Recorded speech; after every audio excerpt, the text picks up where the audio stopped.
this video a while ago, but here it is, my fly river turtle video.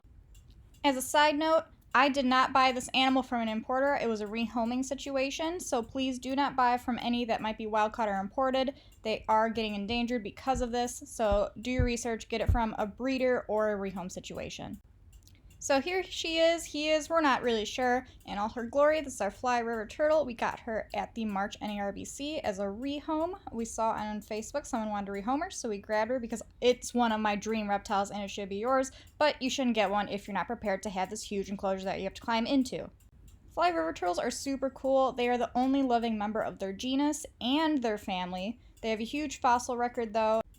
They are somewhat related to other softshell turtles, and they are only currently found in Australia, with their groups declining in the wild. I had obviously done research on them. They're one of my dream animals, but when we first got her, it was kind of a quick situation, so we had her actually in a kiddie pool. Now, that wound up leaking all over the reptile room. Reptiles are okay, but I had to actually build, with my husband, a new enclosure. So we did this out of plywood. I look absolutely exhausted in this video, but as you can see, it's pretty big. It's 5 by 7. It's a couple feet deep. We coated it with koi pond paint that's safe for animals. It waterproofs the plywood. We had to use double layers of plywood so it would stand up to the water weight. It also has crossbars to help support the tank. We created a spray bar for our koi pond filter that has a UV sterilizer in it because they have to have pristine water, so it kind of creates a good flow in the back of the tank. We filled it with soft sand. We actually had to sift out all the really big pieces of play sand so it'd be nice and soft on their little clawsies. As you can see, there's not a lot of stuff in her tank. She destroys everything. We had to cover all the cords, the heaters, everything with things that she can't bite through because she will destroy. But she's super cute. She loves to eat fruit. Fly river turtles actually eat a lot of fruit and veggies more than protein content. Here she has taken some from my hand. She is so cute.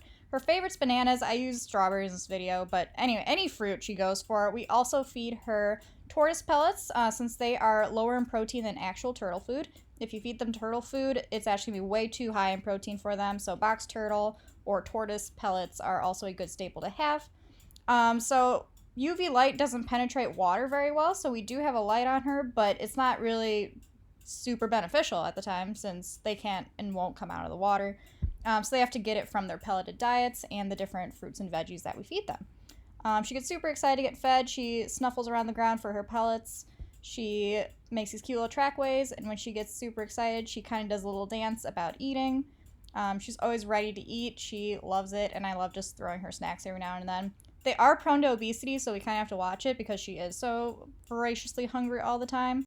They're also known as pig-nosed turtles, and they can get up to 30 inches in carapace length. In the captivity, they don't tend to get quite as big as in the wild. They also tend to be pretty aggressive in the wild, but I have not seen any aggression yet.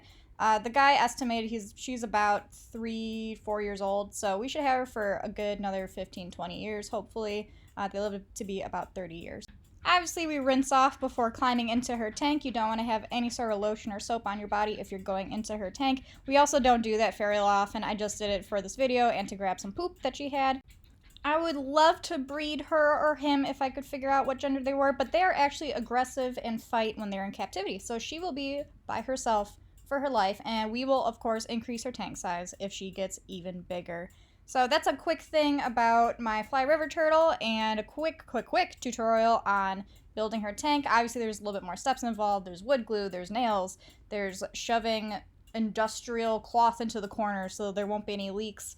I can do a whole DIY wood enclosure video at some point. But anyway, that's my video on my fly river turtle. Hope you enjoyed her, and I hope you stick around to watch more videos from me. All right, thanks. Like and subscribe. See ya.